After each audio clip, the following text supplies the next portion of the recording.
Hello, everybody. Hello, and welcome to How to Get Hired with me, Bill, the company's expert. And today we're going to talk about absolutely anything you guys want.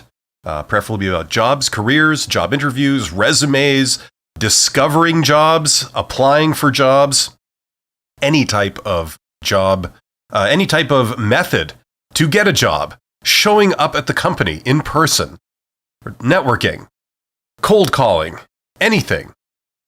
We're going to talk about it all. We're going to talk about growth opportunities, volunteering, everything. Everything's on the table. This is my regular weekly Q&A session. There's no script, no plan. However, I will start off by talking about the polls for this week. Every day I put out a poll, and every week we go over them and see what you guys said. And I'm a little under the weather. I'm whacked out on medication. But I noticed that, was it yesterday? I noticed that yesterday where I was tripping over my words a lot more. And that was probably the medication that I was taking to keep the flu at bay. Anyway, so there are 15 of you guys here. Welcome. You are all awesome. And we're here to do some self-improvement. This is a Q&A, so get in the chat. You should see the chat bot right next to my face if you're watching this on YouTube. Get in there and ask questions, and I will do my best to answer them and help you out. But first, let's go to the polls. So let's see if I can get this to work. Okay, so in the last 7 days, this was the question, and this is what you guys said. So when a recruiter says, I'll get back to you, this means I'll get back to you in a day or two at the most. I'll get back to you by the end of next week. I'll get back to you in about 6 months. But the winner is 82% of you said, I will absolutely never get back to you, and we both know it. And I agree. That's pretty much what it means, and most times that expression is used. Okay, the longest I've been between jobs is 39% of you guys said less than 3 months, 24% of you said between 6 and 12 months, and somebody called me out. I forgot to put the period between 3 and 6 months, I guess, in this. So my apologies. 12 and 24 months, only 12% of you guys, and greater than 24 months. So it's kind of an even split almost between people that have very short-term jobs and people that or have been, what's the word? There's an actual word for this. I think it's called seasonal unemployment or transient unemployment, temporary unemployment, frictional unemployment, I believe is the term they use. Where, you're employable, you don't have any issues, but just you happen to be between jobs now. It's a temporary thing. Okay? All the way up to greater than 24 months. And I don't care what anybody says. That can still count as frictional unemployment. There are some people that have a bit of a longer break there, and that's perfectly fine. Usually it's caused by changing careers or dealing with personal issues. So there's all kinds of valid reasons for it, and it's increasingly becoming a thing. The problem with my last boss was 22% said they micromanaged me, 24% says they disrespected me, 14% said they sabotaged me, so not as many, but the winner is they were terrible at their job. Yeah, that is the common perception. Usually it's correct. Sometimes it's just a perception, but a lot of times it is correct.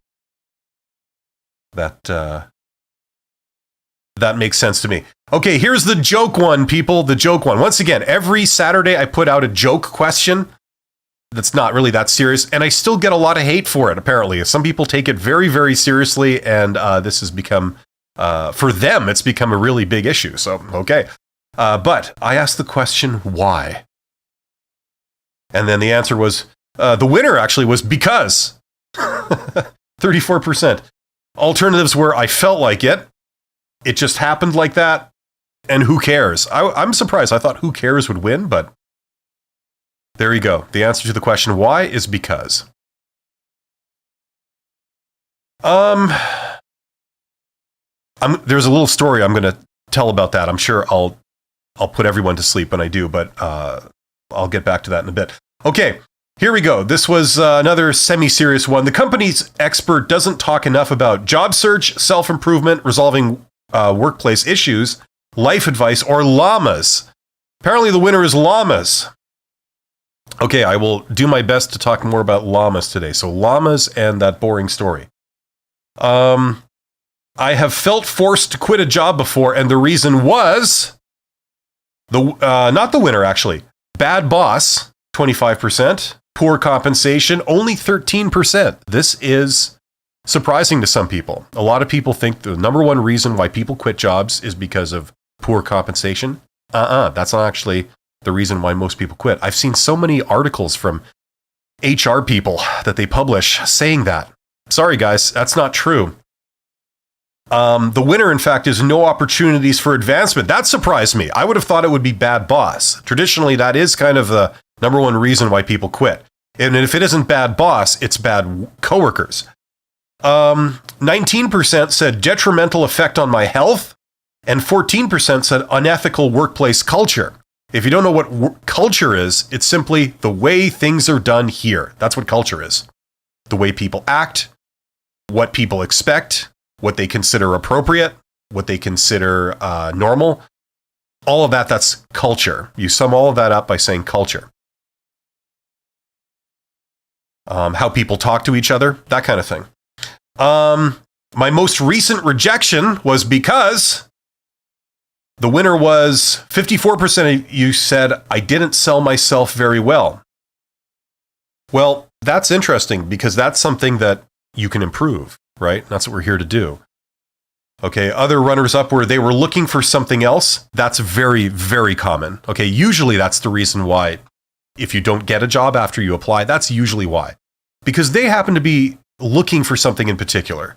And through no fault of your own, you just didn't have that thing. Maybe they were looking for somebody tall, or somebody short, or somebody who loves accountants, or who absolutely loves our legal system. Whatever legal system you have in whatever country you are, you have to love it. That's what they were looking for. Now, I don't think anyone would blame you for not being any of those things if you weren't, right? But that's what they were looking for. And usually they don't have a clue what they should be looking for. So that's the number one reason. And only 12% of you said they were biased against me. Yes. Don't get me wrong. There's definitely a lot of bias out there for certain things, but a lot of times it feels like bias when there actually isn't. All you know is that it didn't work out. You don't exactly know why. And so a lot of people, or some people, tend to jump to the conclusion, they were biased against me, when that actually wasn't the case. Okay, so that does occur. And then, of course, there's cases of legitimate bias. So you get all kinds. Okay, the question for today. This has only been out for 2 hours, so vote now if you haven't done it already. The best way to improve job interviewing abilities is to, number 1, prepare my answers to common questions. Number 2, practice by doing pretend interviews with a friend. And 3, or C, all of the above in that order. And so far, C, or 3, is in the lead. So go and cast your vote today, right now, because your voice matters. It's good to see what other people think of these questions too. That's what everybody gets to see. Okay, so there are 24 of you guys here. Thank you for showing up. We're going to be taking some questions. While I'm waiting for the questions to roll in, what was I going to say? I was going to say a couple of things. Oh yeah, okay. That question that I asked last Saturday, the question was simply, why? That is based on... It was inspired by my grade 12 English final exam. When I was in high school many years ago, I took English as a class. You had to. It was mandatory. And the final exam was 3.5 hours. So you had to all go to the gym of the school, and you were in there for 3.5 hours, and you were not allowed to go to the washroom. And the exam was one question, and you had to answer with an essay. And the question was, cogito ergo sum. Explain. So cogito ergo sum, Latin means I think therefore I am. Explain. That was the final exam. And, you were expected to write 10 pages or something on this. And so I just liked how everything came down to an extremely short question. So we were joking at the time. about, could you get any shorter? And somebody said, well, they could ask why. And then someone else said, well, you could say because and get 100%. So anyway, you had to be there. And even if you were there, you wouldn't have laughed because it's a terrible joke. Okay, so over to you guys. We have Abdelhadi. Abdelhadi. I'm sure I'm saying that wrong. Says, hello, Abdelhadi. Tab Scorpio is here. Says, good morning. Good morning, Tab Scorpio, who is a member, by the way. So way to go to Tab Scorpio for joining as a member. You get a round of applause. Abdelhadi says, I'm at work now. Oh, well, I'm sure you're working hard if you're here following me. Don't get caught. Hopefully you have a boss button or something. I'm not supposed to know about that, having been a boss. Tab Scorpio says, what is your best advice for dealing with a long 7-year gap? I guess between jobs, right? A work gap. I had some serious traumas and moved for my partner's job. I'm finishing my master's and looking to work in a new industry. Well, Tab Scorpio, you have just listed several valid justifications for a work gap. Okay, like you're asking me, what's the best advice for dealing with it? Now, when you say dealing with it, I'm assuming that you mean explaining it in a job interview. Okay, if that's not the case, give me some more information to go on. But you've listed 3 things. Okay, now each of those things, any of those things would be a valid justification. Okay, now I don't know about 7 years, because for example, you said you're going back to take your master's degree. Normally a master's degree doesn't take 7 years. Okay, so that would be a partial explanation. Okay, if you had say a 3-year gap or a 2-year gap, and you said I went back and took a master's degree, in a job interview, most interviewers would be perfectly happy with that justification. They would say, okay, that makes sense. No issues with this person, right? Now, in addition, you're talking about changing careers. Okay, now that in itself there's a little bit more time involved sometimes for that, okay? Because you have to sort of find your way into that industry. Okay, you're starting from scratch, you're maybe unfamiliar with it. So if there was a smaller work gap, you could also use that as a justification. But finally, you mentioned having serious traumas. Okay, so I'm not sure what precisely that means, but I take it to mean some kind of personal emergency or family emergency, maybe long-term health issues or anything like that with yourself or with a loved one. Now, that also would be a justification. Okay, now if somebody had a 7-year gap and they used that as their reason for it, okay, in an interview.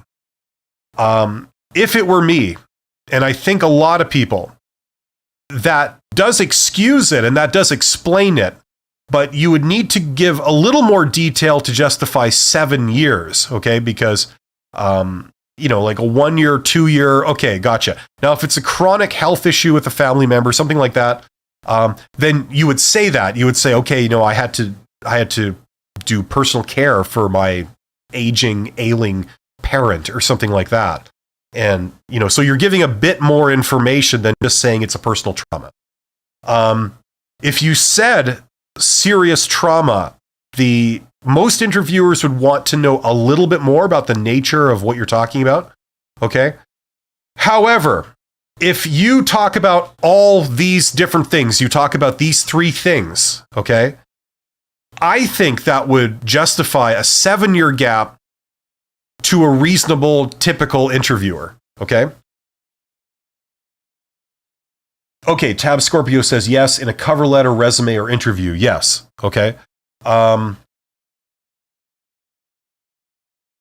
Yeah, now, just remember, if you're putting it in a letter or resume, I would not lead with this, okay? I would not lead with this. I would wait till you're asked. There is no right or wrong answer. Some people will prefer one method, some people will prefer another method.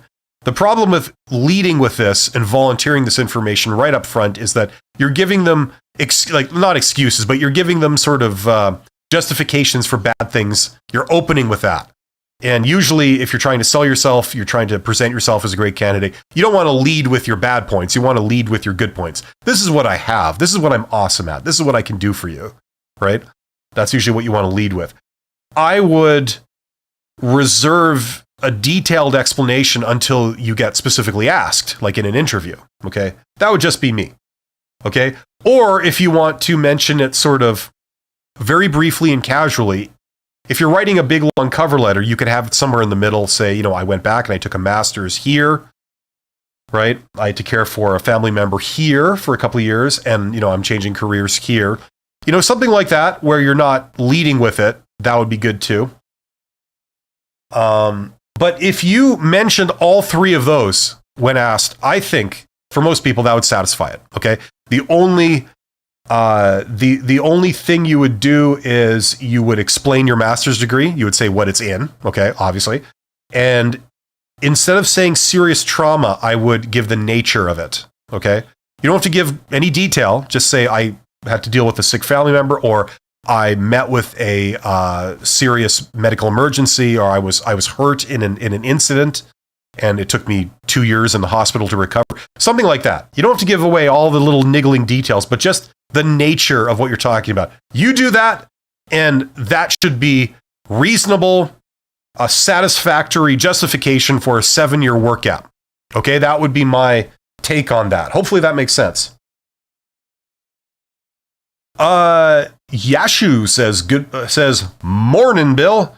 Hope you're well." Yes, I am well. I'm a little under the weather with a cold/flu, but I'm doing fine. Can't complain. Yashu says, "Do you have any tips for starting a job in a very corporate environment where many employees have all worked for decades together? Loving it so far." Okay, here's what I would say. I'm reading into the question when you say very corporate environment. I'm reading into it that's not your background. You maybe you've worked in smaller companies, something like that, and now you're coming into a very formalized, very formal environment, and you're a little bit out of your comfort zone, maybe. Listen,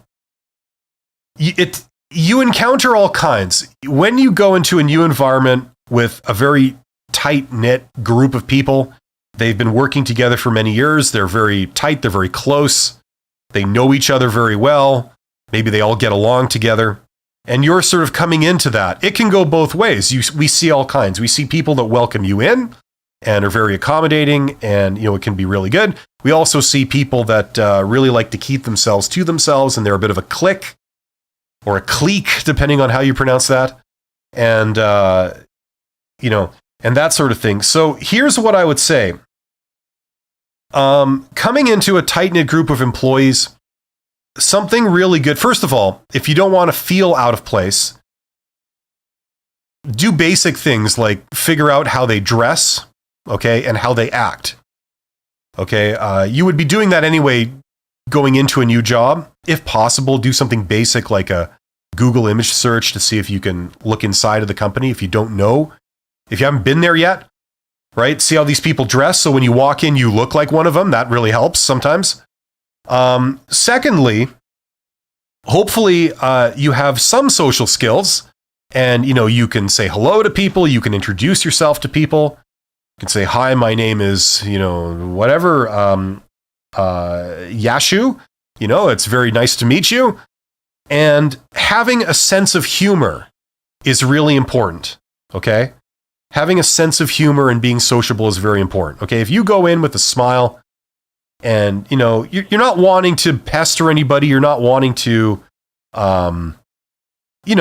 sort of force yourself on anybody, you're just being sociable, just, "Hey, it's great to be here. I look forward to working with you guys.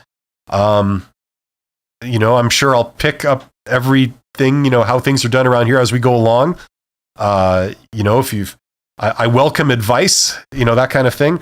And that's good. And then beyond that, not being super uptight, not being, sometimes in some environments, traditionally, the way this would work, depending where you work and what the culture is, sometimes people would haze you, would initiate you in some way.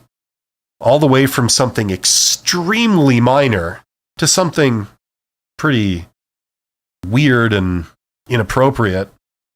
Okay, and I'm not condoning this. I'm just saying that if this is what you encountered, a way to get through that, a lot of times, assuming they don't do anything that's totally crossing the line or illegal, is to just have a sense of humor about it. People appreciate that. They go, okay, this person's good, you know, and then they welcome you in. That's usually how that stuff goes. Okay. So that's what I would say. That's something you may expect. Sometimes it doesn't happen at all, and everyone's just super nice and they behave appropriately, and it's never an issue. In fact, that's what I would expect you to encounter. But just in case it goes a little bit further than that, just have a sense of humor about things and be sociable, be friendly, and you will do fine. It will not be an issue. You will fit right in. Everybody will like you. Don't take things super seriously, and it usually goes very well. Okay, so that's what I have to say about that, Yashu. Hopefully that makes sense. Justin says, good afternoon. Good afternoon, Justin. Justin Y. Worshipper with 1P. And just call me Steve is here. I will, Steve. Good morning. Good morning to you. Yashu, cheers. Thanks, Bill. You're absolutely welcome, Yashu. And Wilson Anthony, my good buddy Wilson Anthony. Wilson Anthony and I are like this. Okay? And he says, good morning, everyone. You see what a nice, wonderful person he is? That's awesome. So yes, this is a Q&A. Get in the chat. Ask me some questions. What are you wondering? What are you working on? What are you struggling with? That's what I'm here for. I was going to say something else. I told that boring story. Now, what else was I going to say? It was something to do with the polls. Oh, I was talking earlier about culture. I was defining the word culture because a lot of people know what that means, but some people don't. In the context of business and, employers and things. As I was saying earlier, culture just means the way things are done here, right? That's what it means. Okay, the way they talk. Now, for example, for 8 years or something, a long time ago, I worked in the railroad. And I started kind of down here, and I went up to about here in the middle. And really weird culture in that place. If you wanted to communicate something to somebody, a lot of times you had to sort of march into their office, slam your fist down on their desk, and then start yelling. That was normal. That's how people did things. You drop several F-bombs to make people see that you're serious. And that's just how people talk to each other. Now, in most other industries, that's completely inappropriate. You don't do that, right? But that's how they did things in that industry. That was the norm. That was accepted. That's how everybody behaved. You had a lot of uneducated, sort of macho type people, very blue collar, and that's what you do. And other industries like that, you get that. I think construction is similar to that. At least it is where I am. I don't know if it's like that everywhere else, but it is where I am. But that's particular to that industry. And somebody mentioned earlier, this was Tab Scorpio, that they're looking to work in a new industry. You're wanting to change careers. And that's something you're going to be dealing with. Sometimes you have to unlearn what you've learned in terms of the culture, like how you communicate with people, what typical normal expectations are in different situations, how to behave, how to handle different situations. Like sometimes it's a bit of a shift. You've got to learn the patterns of the new industry. You can't just go in saying, okay, I know how to work in an office, or I know how to deal with people. I'm going to deal with people that way. That's the right way. Every other way is wrong. There is no other way, right? You go in with that attitude, you might be in for a rude awakening. Right? Wilson Anthony says, thank you, sir. You made my day. Wilson Anthony, you made my day by being a member and showing up to my live streams. So way to go. Betty Rubio says, hi. Before asking something, I just wanted to say thank you for your videos. I think they've helped me a lot. Well, That's great, Betty. I'm glad that you're getting some value out of it. That's also gratifying to hear. Wilson Anthony says, after working at a senior position, is it okay to take entry-level position in a big company? Will that have any effect on your career or resume? I don't know if it's good or bad. You shouldn't hopefully really need to do that. I mean, if it's a huge step down, you really shouldn't have to do that. Okay? If you're in a senior position and then you change careers, hopefully you can do it in a way where you don't have to start out in an entry-level position. Okay? Because presumably you have some skills and some traits that would qualify you to not be right at the absolute bottom. It depends what you're doing, okay? It depends what you're doing. And the problem with these sort of generalized open-ended questions where I don't know any of the specifics is it's hard to say. A lot of times you would try and avoid this. It's not a standard thing. Okay. My wife was watching a TV show from the 90s called Friends the other day. And I was sort of watching it too. I don't want to admit that, so I'll say that I just overheard it.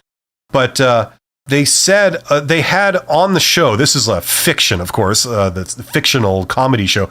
But in the show, they had a character that was changing careers. They were some kind of high level or person that was maybe a mid-level manager, somewhere in the middle, and they were changing careers. And they said something that caught my attention. They said, well, when you're changing careers in the new career, you pretty much have to start at the bottom. That's what they said on this TV show. And I was thinking I mean, yes, you can do it that way, but you don't have to, depending on what you're doing. A lot of times you don't have to start at the absolute bottom. You're likely going to take a step down. That's typical. It's not necessary. You can move sideways. A lot of people do that, right? But it wouldn't surprise me if, you had to take maybe one step down. But starting, going from, say, 4 levels up to back to the first level, that is done, but that's not the typical scenario. Okay? Now you're asking, will it hurt you? Well, in terms of a career, yeah, it kind of will, because you're spending more years at the bottom and not getting experience with higher level stuff that would be more appropriate for you. Okay, like if you learn skills that are used up here, it would be good to get experience up here using those skills and learning even higher level skills so you can move up, right? So in that sense, yes, it will be a step down. Okay, so just be aware of that. The way we change careers 99% of the time is through networking. Okay, you basically connect with somebody in the new industry. You have a certain rapport with them. They give you a chance because they believe in you to a degree. So in that situation, if they believe in you, they give you a chance, they can see your value. Usually that doesn't result in then you starting right down at the absolute bottom entry-level position. Usually that means you start somewhere, above that. Okay? So that's kind of my take on that. Check out networking as a way to change careers, Wilson Anthony. It might help you. Tobin Osborne says, good morning, everyone. Good morning, Tobin. Welcome to the chat. Betty Rubio says, the question I have is, I had a third interview with the HR partner after the hiring manager and the first interview with the recruiter. I gave a big range. Okay, so that's for your salary question. Now, in this interview, she asked about my range, and I didn't have to say. She could talk to the recruiter, but kept asking, and I told her my conversation with the recruiter about that, and she kept asking. She wanted a number, or it seemed that at least a smaller range. I asked about the approved range. She said that yes, but it was very wide, so I was very confused. I don't know how to handle. Listen. It's an elimination question. Okay, you're talking about when you're in a job interview and they ask you about your salary expectations, right? That's what this is about. and you're doing the thing that I recommend, which is never give them a number, right? That's kind of common knowledge. Don't give them a number, because whatever number they give you or you give them, they're going to hold you to that, right? If they do hire you and it is in their range, they'll hold you to that, right? Okay, and it's hard to move away from that number later. In these situations, you feel some psychological pressure to lowball yourself. You don't want to price yourself too high, so you give a low number. The problem is then if they do select you, they give you a job offer and it's for a low number, right? So you kind of got yourself into that problem, right? So this is an elimination question. The way you pass, it's a pass-fail type thing. It's not like you're having a serious conversation about salary. You don't have a serious conversation about salary until you're at the stage where they give you an actual offer, okay? Anything before that, it's not a serious conversation about salary. It's an elimination question. The only reason they're asking it is not because they're going to try and accommodate you. It's because they're trying to eliminate you by having you ask for too much money, okay? So what you're doing is, I didn't fully understand everything you said, but it seems like you're doing the right thing. You're giving a range. You're sort of refusing to just sort of answer the question with a number, which is good. Okay. So at the end of the day, they can't force you to answer a question. They can ask a question several times and you feel psychological pressure to answer it. But at the end of the day, you don't. You just look, you say like, look, I'm sorry. All I can do at this point, because we're in the very early stages of this, all I can do is give you a range. All I can say is it would be somewhere between this number and this number. That's all I can give you at this point. So if you're pressing me to give you a number, if I were to do that, I'd just be picking a number out of thin air, and that doesn't make any sense. So all I can say, the only answer I can give you is somewhere in the range between this and this, right? They can be as insistent as they want. That's your answer. You know what I mean? Okay. This is why when you prepare for job interviews, doing pretend job interviews, mock interviews with friends or family members, this is why that helps you. Because you can tell, if you're doing a pretend job interview with a friend and they're asking you the questions, and this is like a sort of dress rehearsal for when you do an actual job interview, you can say, play hardball, don't be the super nice, the good cop, bad cop thing. Don't be the super nice interviewer that's all smiles and is all like your best friend. Be the sort of more aggressive interviewer, because that's what I may encounter, and I want to be able to hold my own against them and still pass, right? So you can practice those techniques. Have them ask you the same question again. Basically say, that answer is not good enough. I need you to give me a number. What is your number? And you can rehearse that. Okay.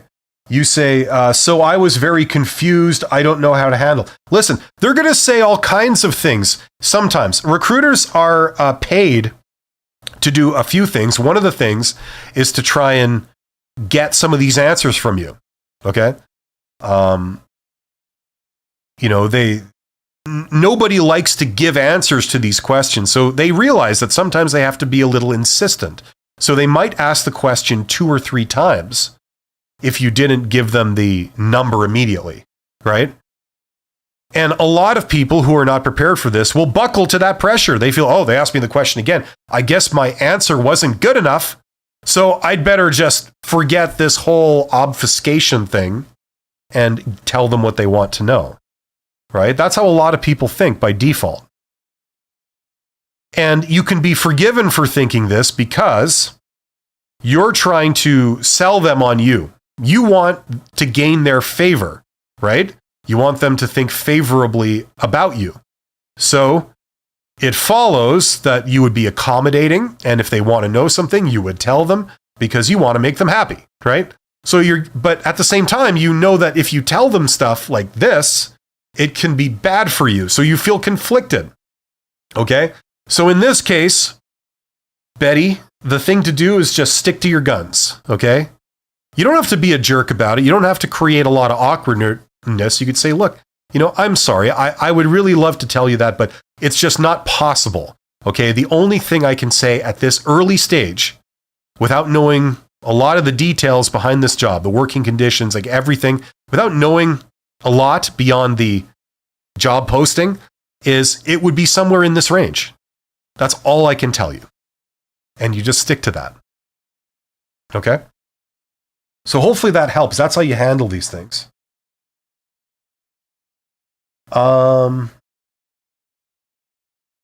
Wilson Anthony, sir, it's the same industry, hospitality. Oh, okay. I thought you said you were changing industries. I guess I got the wrong impression or something. Okay, I can't scroll for some reason. That's weird. It's funny because I think every time I do a live stream, which is like every day or two, there's always some new and exciting issue that I've never seen before that crops up when I'm live. So, you can't troubleshoot. But, I guess this is Streamlabs OBS I'm using. That's the software I'm using to do a live stream. And I like Streamlabs OBS, the way that they do random things that you've never seen before. And that occurs regularly.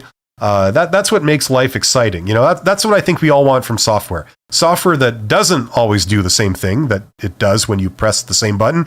It does something different occasionally, and not in a good way. And the other wonderful thing about that company is that they never, ever admit to any kind of change or bug. That's beautiful. That's a beautiful thing. That's a real lesson in how to do a product.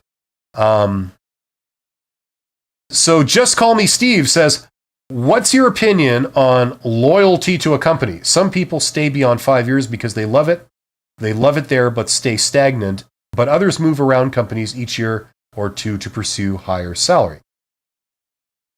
Okay, here's the deal. Let me ask you a question, Just Call Me Steve. What do you think about companies' loyalty to their employees? Do you think that's there? Is that a driving force for them? Now, most people would say no, right? You guys, let me know in the chat. Do you think that most employers are loyal to their employees? I'm not talking about the individual bosses or managers or supervisors. I'm talking about the company. Is it loyal to individual employees? Does it feel a sense of loyalty? If somebody is having issues, if somebody breaks the rules, but maybe there's a story behind why they're breaking the rules, maybe they're going through a rough time at home or something, does the company feel loyalty towards them and give them every chance and work with them? Sometimes yes, but a lot of times no. Generally speaking, I would say no. No. And if you look at the incentive structure, there's not really that much incentive for a company to stay loyal to an employee, okay? There are a couple, right? For example, if you just dump an employee and you hire someone new, first of all, it costs money to recruit people and onboard them and train them. It also costs money in the sense that you're waiting for them to get over the learning curve and get to the point where they're fully productive, okay? So there is a cost involved. They feel pain when they have to get rid of somebody and then replace them, okay? To varying degrees. If it's an entry-level job in an industry where there's a lot of employee turnover, then that's kind of negligible. They just need a warm body in that role, right? With increasingly higher skilled employees, there's more of a cost. But beyond that, there really isn't much of an incentive to be loyal to employees. So in my experience, when you encounter people that feel a loyalty to a company, okay, and I'm talking in general, I'm not talking about specific companies that happen to be good. There are some really good companies out there. Not many of them, but there are a few really, really good ones. But if they talk about loyalty in general, I consider that to be a throwback to maybe the attitude your parents had or your parents' parents had, where it was a different dynamic. 1 or 2 generations ago, things were different. People stayed with their employer for a lot longer. Sometimes they stayed with their employer their entire life, their entire career. And you had loyalty to the organization that employed you. You felt you were beholden to them in some way. And in exchange, the employer felt a certain parental relationship with you. And they would provide you benefits and pensions and things like that, and take care of you. Now, I'm painting this very rosy picture. It didn't always work like that, but that was much more prevalent in the past. Okay? We've kind of, for the most part, we've moved beyond that. You still get that, but in large part, in most situations, we've moved past that. It becomes a straight financial exchange. My time for cash. That's what I want as an employee. I'll give you my time, you give me money, we're square.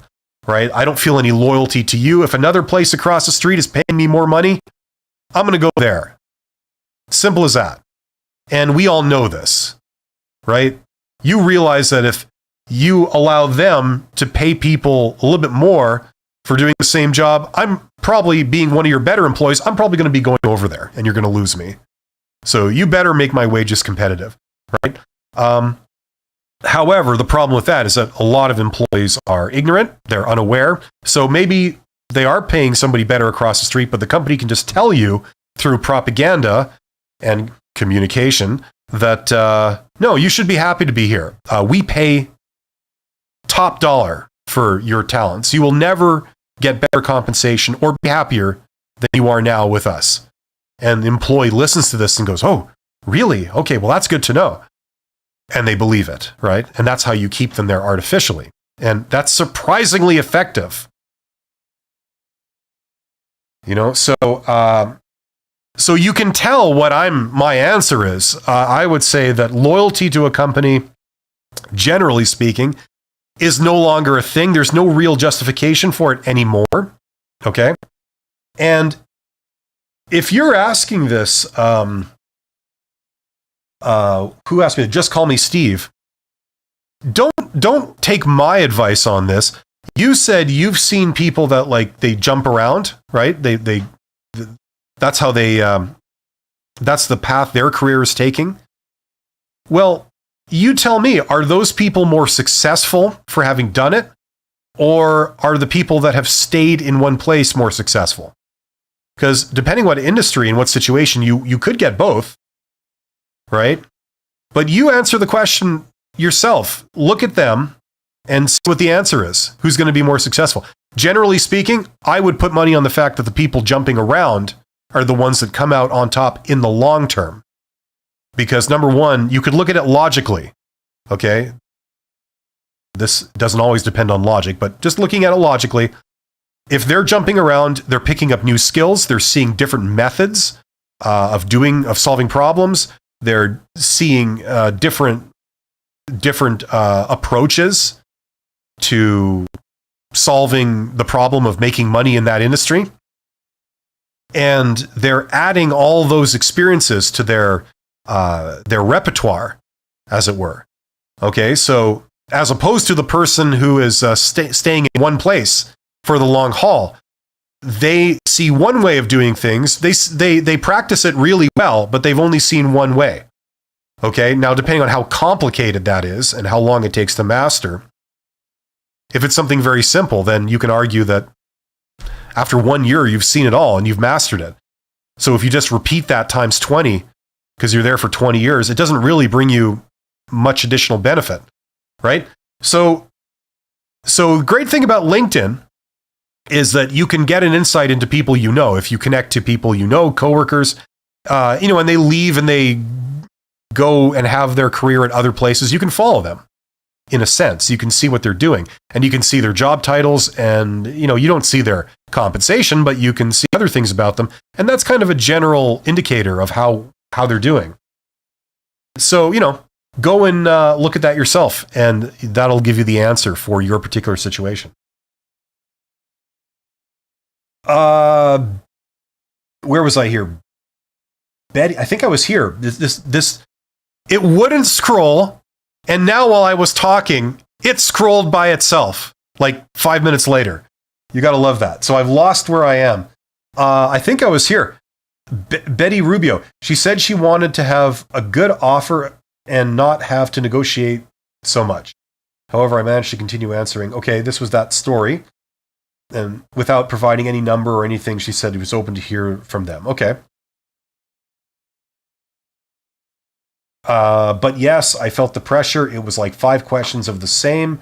Didn't give anything, but now I wonder if I made a mistake. I didn't want to go high, low or high, or just didn't know what to do. Okay, so Betty, that sounds like you did okay, but listen.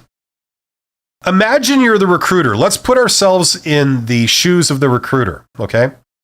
Now, the recruiters aren't completely stupid. They know that there are a lot of resources like my YouTube channel and many, many other resources that will tell people how to answer job interview questions. So they know they have to ask this question. What are your salary expectations? What are your compensation expectations?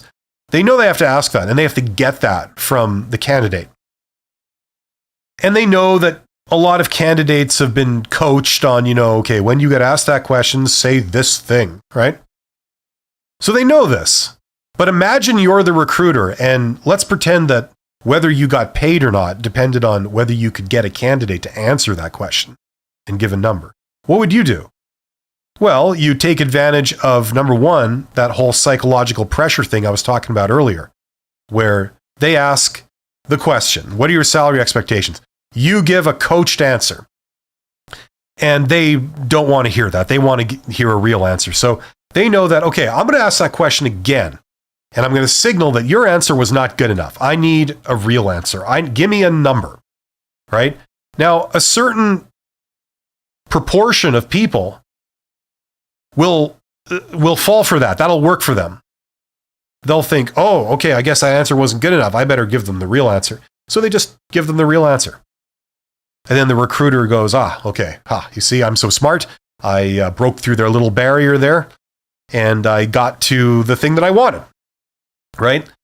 Maybe you then asked the question of another candidate. You asked them once. They give you a coached answer that you don't want. So you ask them again. You say, well, no, that's not really good enough. I need to know a number. And they waffle for a bit and they say other things. Well, I don't really know, right? But you know that if you just keep asking that question, that will work on, say, 75% of candidates. At some point, they will just buckle and they'll say, okay, well, probably this number. They'll want to say it just to end this awkward situation so the person can stop asking them the same question and you can be accommodating, right? So it's a pretty simple technique. They'll just ask it over and over again. They might ask you 5 times.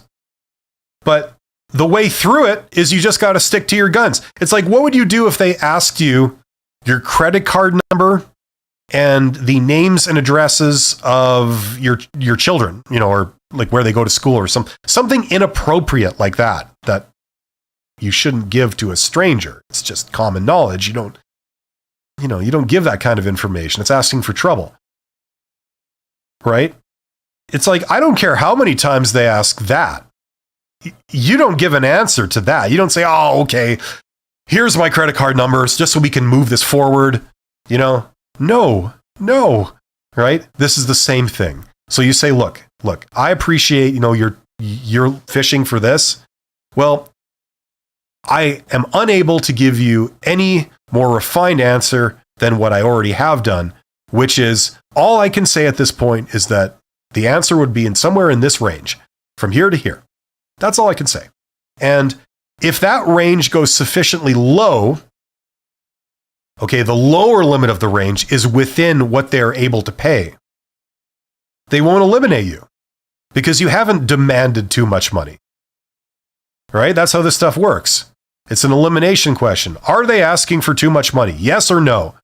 And if you say, well, look, somewhere in this range would be fine.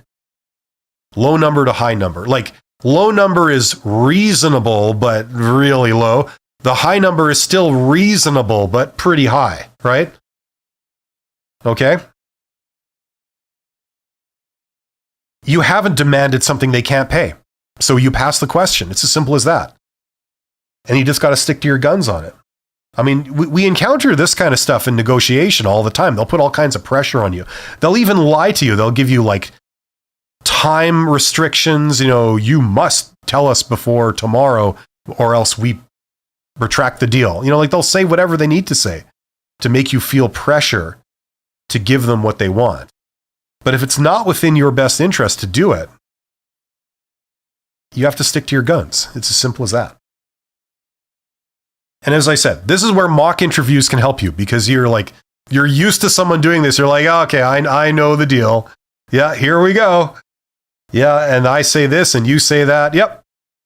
But you know what? You're still not getting it. You're still not getting a number out of me. It's not reasonable. Anyway.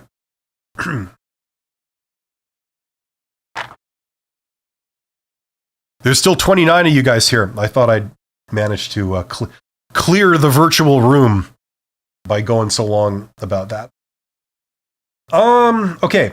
JR says, what is the purpose of an employee composing a response in which he or she doesn't directly answer the salary question? Well, hopefully I just answered that. Okay, because it's not a question. They're not asking it to work with you to come to some arrangement. They're asking it to eliminate you. That's why you don't want to play right into it, because it's a lose-lose situation if you answer it. On one hand, you could give a higher number, which would be good for you. It would be a fair compensation and maybe a little increase from what you've made before. Okay? Which would be good for you. But then, of course, the odds of you competing on price against the other candidates goes down. It's very, very minimal. Because you can, if they're also talking to, 5 to 8 to 10 other candidates, chances are, the fact that they know nothing about any of you, but they've asked this question up front. So the only metric so far that they know about any of these people is this person wants this much money, that person wants that much money, that person wants that much money. Now eliminate 5 candidates. That's the purpose of this round. Well, you're going to eliminate the most expensive 5, right? That's usually how these things go. It's an elimination question. So on the one hand, you can ask for something fair and something you'd be happy with and get eliminated, or you can lowball yourself, ask for something much less than what you're worth. Maybe it's even a step down from your previous job. And, you might stay in the game. But then the problem you've created for yourself is that if they do select you at the end and they give you an offer, well, you said you'd be happy with this low amount of money. So we've given you an offer for that low amount of money. And oh, by the way, there's a recession or whatever, insert excuse. Here, it's slightly lower than that. Because if we think we can get away with it, we're going to try and get away with paying you that little. A lot of employers think like that. You think like that when you go to the store, okay? You're not going to overpay for something, right? And especially when you haven't seen somebody's value yet. If they ask this question in the very early stages, they know nothing about you. The only thing they know at this point is how much money you want. And if it's above a certain hurdle or threshold that's known only to them that they haven't divulged to you, they eliminate you. It's as simple as that. So it's not within your interest to answer this because it's a lose-lose situation. Either you lowball yourself or you eliminate yourself. What would you prefer? I don't know which one's worse. The way to do it is you stay in this game long enough for them to see how awesome you are, how you have all the requirements for the role, how you're a great person to deal with, how you can bring even extra stuff to the role, right? How well you get along with the hiring manager. What a pleasure you are to communicate with and deal with. Right? Once they've seen that, then they're willing to okay, if this person wants a little bit more money, I'm fine with that because I know we're getting a good person. In addition, they've already put more time into you. They've maybe done a couple of interviews with you. They've maybe done background checks. They've called references. That's a lot of work to invest into this candidate to then just go, to hell with it, right? If they don't have to. Okay, there's more pain for them when they reject you. Right? So that's why you want to get to that stage. You want to get all the way to the end when they give you an offer. Right? then that's when you have some power to negotiate. Okay, so that's the idea of this.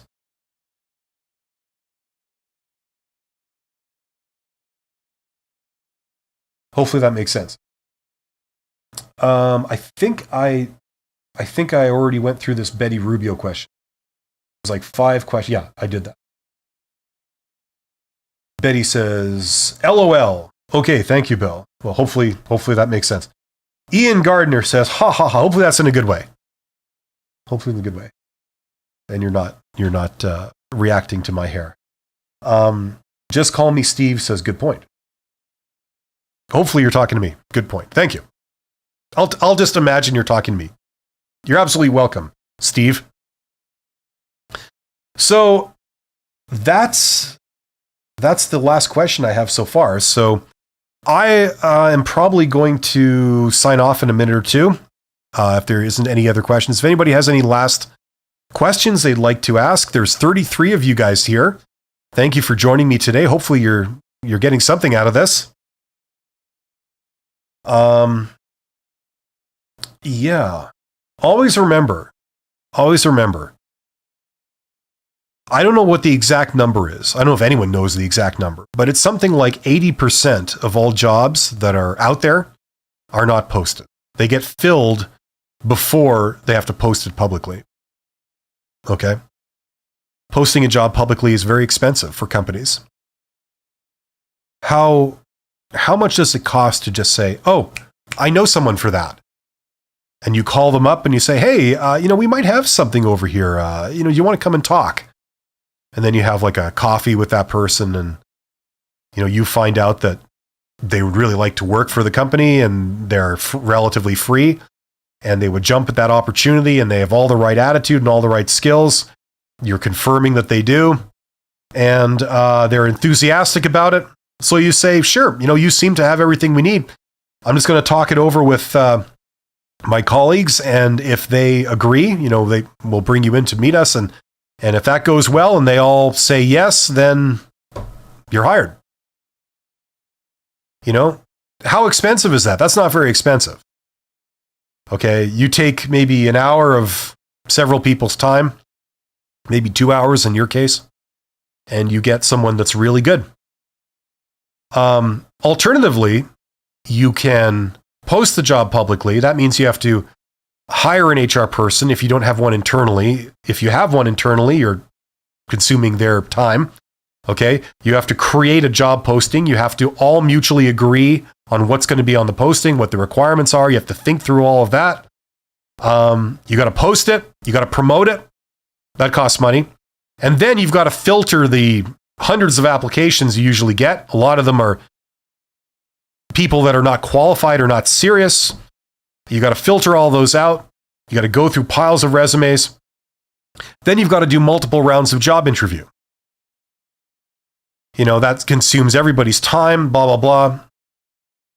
Right? That consumes your time. You've got to do a decision by committee type thing for each round, et cetera, background checks, reference checks, blah, blah, blah, blah, blah, because you don't know these people. These are people that you don't know. You can't give them a personal reference yourself. Nobody in the company can give them a personal reference, so you don't know if they're criminals, they're crazy, they're lying about everything on their resume. You don't know. You've got to check all that stuff out, right? All of that is extremely time-consuming and therefore very expensive. You got all these people consuming hours of their time doing this just to hire one person, right? Very expensive for companies to do this. That's what's kind of behind the scenes. I mean, even when they go through this trouble, they still do a terrible job. How valid is the recruitment and selection process for a lot of jobs? Do they end up with the right candidate or the best candidate? Usually not. And this process is completely flawed. So you're not even really getting that great of a person usually to begin with after all of this. So you only post the job publicly as a last resort. If you can fill it before it gets to that stage, you would. First thing you do is you think, do I know anyone that could do this? If you do, and they're free, and they're still willing to do it, and they're excited about it, usually you try and go with that. It never gets it never gets posted in a place where the public can see it. Secondly, you might think of an internal candidate. Is there someone that I already know and trust, that I work with, that has already proven themselves by working here for more than 2 years? They've shown that they're dedicated. They've gotten past that probation period, so we know they're good. They're a known quantity. Can I promote them or move them sideways into this job? That'll be my next best option. It's not number one, because then they leave a hole where they moved from that you then have to fill. So that's the problem with that.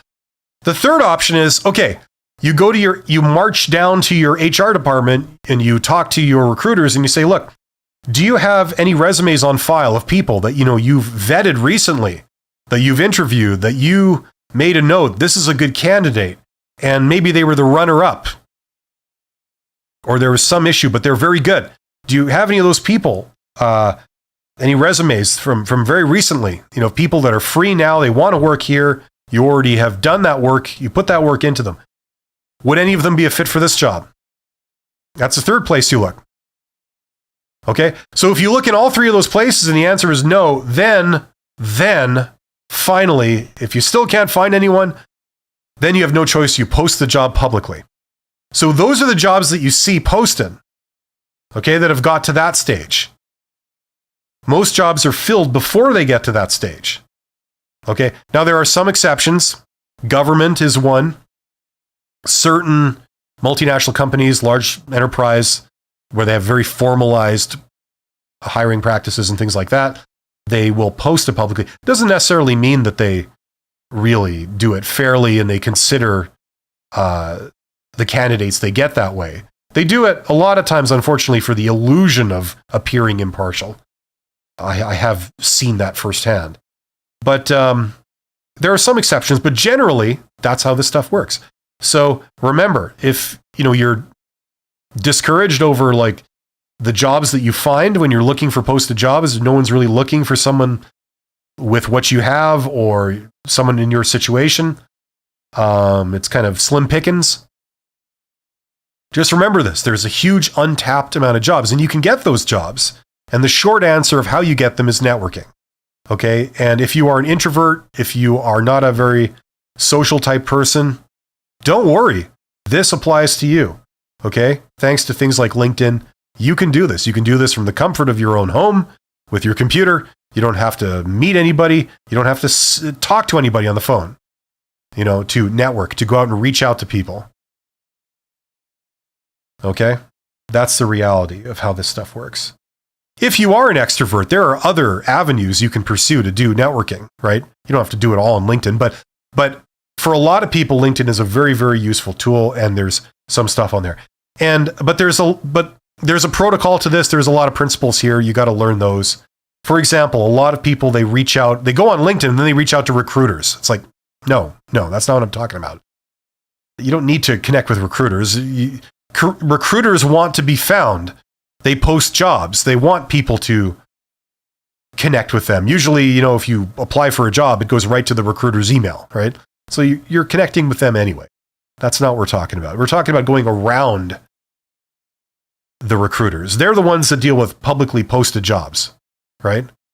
To get all the jobs, that 80% that get filled before it gets posted publicly, that's called the hidden job market. For some reason, that term has some stigma in some circles. I don't know why. Some people think it's a myth or a conspiracy theory. It's not. I mean, I've existed and worked purely in that area for nearly 10 years, doing my consulting business. That's how executives get jobs. That's how upper middle level managers in large part get jobs. So you can tap this too. The great thing about it, though, is that you're doing something that no one is telling you that you need to do. Recruiters aren't telling you to do this. Your employer isn't telling you to do this. Your school isn't telling you to do this. This is the real world. But that's how usually a lot of organizations find good people. The really enthusiastic employees, they will contact you. They'll say, look, I know you guys do this. I know you do this work. I think that's really exciting. That's awesome. I would love to work at a place like that. If ever you're looking, let me know. I can do this, this, and this. I have these skills. If ever you're looking for someone like that, let me know. That's the simplest way of doing this. So if this is all news to you, check it out. Okay? Step into that world. Learn all you can about it. Okay? There's more to having a career and getting compensated and showing your value, turning your value into money. There's more to it than going through recruiters and answering publicly posted jobs with job applications. Okay, a lot more, right? How do executives get jobs? You can bet they don't look in the listings for CEO wanted, chief financial officer wanted, apply here, they send their resume, they go to an interview and they're talking to a entry-level recruiter who says, so, tell me about yourself,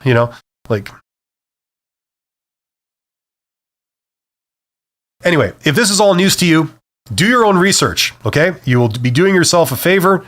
The more you can learn about that stuff, that world, how it works, you improve your social skills, your networking skills, you understand protocol, how professional people interact with each other. The more you learn about that stuff, the further you'll go, the more doors you'll open to you. You can change careers and not take a step down, not have to start at the bottom. Okay, there's all kinds of things you can do there. If you have a large work gap that's hard to justify, recruiters don't believe you, or if there's some other technical issue, you've got skills in a couple of different seemingly unrelated areas. Recruiters generally don't like that. They don't understand that. But you and I both know that because you have those different types of skills, it's still very, very valuable. And even more so is the fact that you have that combination of skills. That's what makes you more unique. Not many people are an expert on this and that, and they have experience here, right? Try and find that in a publicly posted job, right? You're not going to get a lot of people that have all three of those. Well, I got them. That gives me a useful insight. And by I mean you. I mean the candidate. You've got them. That gives you unique insight into solving this particular problem that not many other people are equipped to solve. Right? But that may not be the standard thing that recruiters look for. They want something much more conventional. They want someone who's, started at point A and then they've moved linearly to point B. They don't want someone who's gone here and here and here. Right? They don't understand that. They tend to say, okay, well, these skills are useful, but point B and point C, those are totally inapplicable. So we'll hire you, but it'll be an entry-level job because you only really have these skills that are of any use. It's like, no, wrong, right? It's just not the right fit for you. You could do a lot better and create a lot more value if you could exploit all of that. And the way to do that is you talk to hiring managers and executives, and they will see your value. And as I've said a couple of times, and I'm going to say it again, there's nothing more powerful than a CEO handing the director of HR your resume and saying, look into this person. That's what happened to one of my students.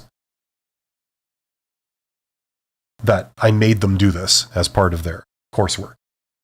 And that was the end result. And they got a job. Anyway, that's basically it for me today. I don't see any more questions. So, wait a minute. Okay, my feed has stopped, but I see that this feed over here has got some other things in it. Let me just see if I can read off this. That's weird. There's been some issues with the chat I've noticed the last week or so. There's been stuff appearing here that has not appeared in my window that I go off.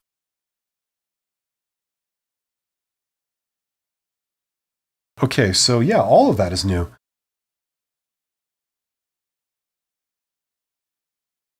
Okay, weird. Yeah, I'm not seeing any of those. Okay, that entire screen is absolutely new. This is silly. Okay, well, I'll start here with JR at the top here. What is the purpose of an employee composing a response in which he or she doesn't directly answer the... Okay, we did that one, I think. Betty. Did I do this one, Betty? Yeah, we did that one. Okay. Okay, here's where it ends. Okay, so just call me Steve. How soon can one jump ship when he receives a better offer? Is 6 months too soon? you can do it whenever you want, Steve. There's no, like there's nothing preventing you. Now, your current employer might not be too thrilled whenever you leave. If you leave before 6 months or after 6 months, they still might not be thrilled. Okay? What would be a good way of doing it? Or it may be a good way of doing it. I'm not necessarily recommending this in every situation, but what you can do is you can go to them and say, look, I don't know if you would admit that you've received an offer, but I've received an offer where they're going to pay me X. Can you match it? You may want to do that. You may want to give them a chance if it's like a really great place to work. If you think that they can match it, they're most likely say no, but at least you give them a chance. And then if they say no, you're like, okay, please be advised that I'm giving you my notice, 2 weeks, 1 month, whatever it is.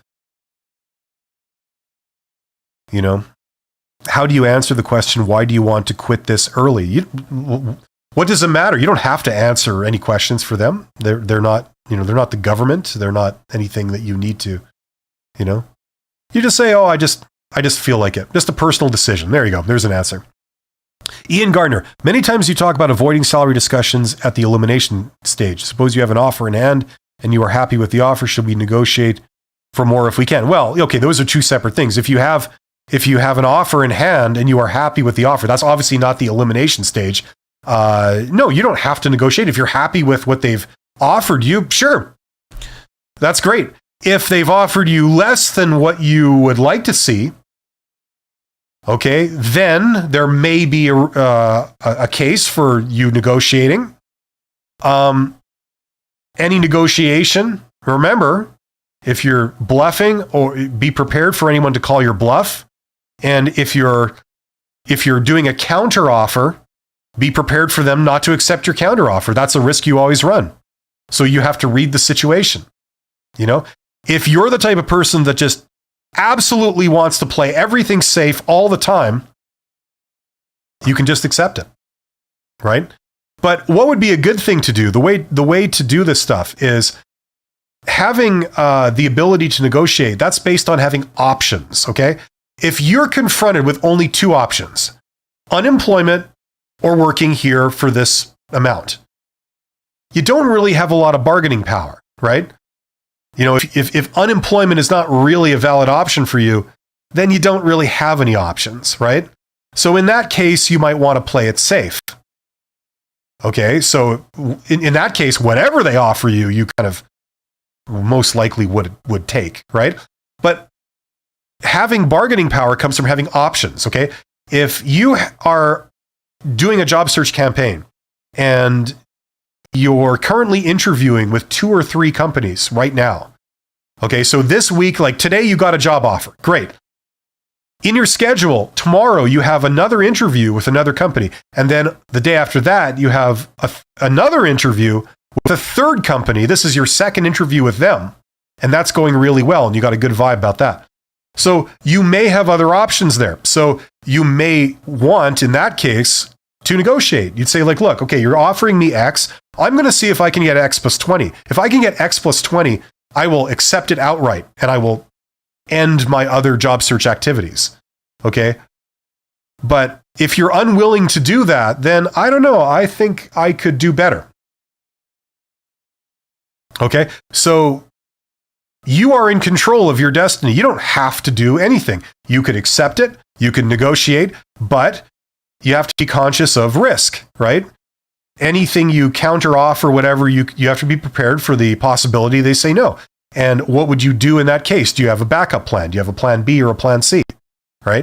The best way to do it is to get lots of options. And then you can tell people, look, I need this much, or sorry, no dice. I would love to work here, but I just can't do it for under this amount of money. So please get back to me. And then they get back to you and they say, well, we're giving you half of what you want. Please sign it. You go, okay, well, that's less than I was asking for. So I'll get back to you, So, you know what I mean? Like if you have a lot of options, you can do more stuff. Okay. You don't have to negotiate. All I'm saying is that you have more power at that point. If you say no, or if you ask for a little bit more, it's more pain for them. And when you do negotiate, they do feel a certain amount of pressure to try to accommodate you because they've put all this time into you, right? That's a lot of cash. If they're paying these people $100 an hour and they put in like 10 hours into you between interviews, reading your resume, setting up meetings with you, calling your references, discussing internally whether you're the candidate, drafting your offer letter, getting approvals for everything. If they've invested like, say, 10 hours into you, that's $1,000 already. And it prolongs this process by a couple days at least, right? In which case, every day they're losing money because the work's not getting done. They need an employee, right? So that's the cost. So they're weighing that against like, okay, this person wants like $2,000 more a year. Come on, just, if we can do it, just say yes. Usually the hiring manager will just be, just give them what they want, you know, within a certain range. You can't have employees paid more than their boss. Usually that's the golden rule. So as long as that's not happening, just give them what they're asking for, just so we can end this and get rolling on it. You know, that's how a lot of these things go. Okay? Depending on what situation you're in. That's a lot of how it goes. If you're at an entry level where they don't really care, one person's as good as the next, they may not entertain anything. This is what we pay. You don't like it? Sorry. Okay, how is that for another rambling trip to nowhere? But hopefully that makes sense, Ian. You know, you're in charge. You're in charge of what you do. You don't have to bow to anybody in this process. You could decide to work there or not. It's entirely up to you. The only question is what they're prepared to offer you and what you're prepared to accept. Two completely different elements here. Just Call Me Steve says, just be aware they can rescind the offer if you do. Yes, they can. They can do whatever they want. You know, another thing is that you could accept the offer. Let's say you're currently employed and somebody gives you a job offer to work at a second company, right?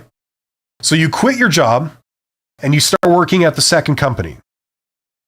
Or maybe you quit your job seeking to have 2 weeks off before you start day one at the second company. So you quit your job. And then one day before you're supposed to start, they contact you. Sorry, offer's rescinded. We've withdrawn the offer. I'm sorry, that job is not happening. A lot of times they can do that. And a lot of times you're just screwed. You know, anything can happen anytime. They can hire you 2 months later. Sorry, you're not working out. We're laying you off. That can happen at any moment, right? There are no guarantees.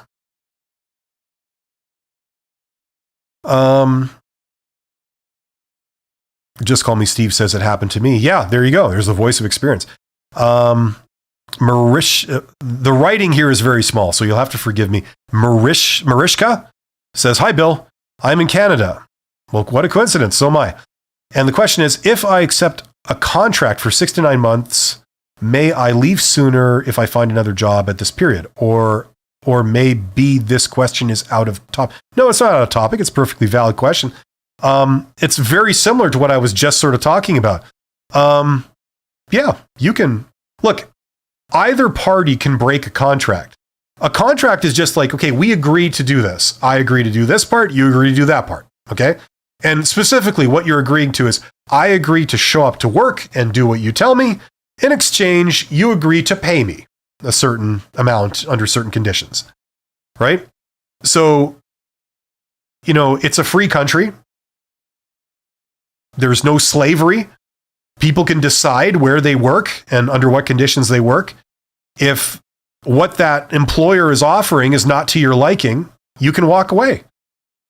Now, obviously, you break the agreement, you break up, their obligations towards you are then canceled, right? Like if you break your side of it, they're going to break theirs. So you give up them paying you and any other benefits or any other thing that they agreed to do, right? But yeah, you can walk away from it. If you have a better option, it's probably within your own interest to do so.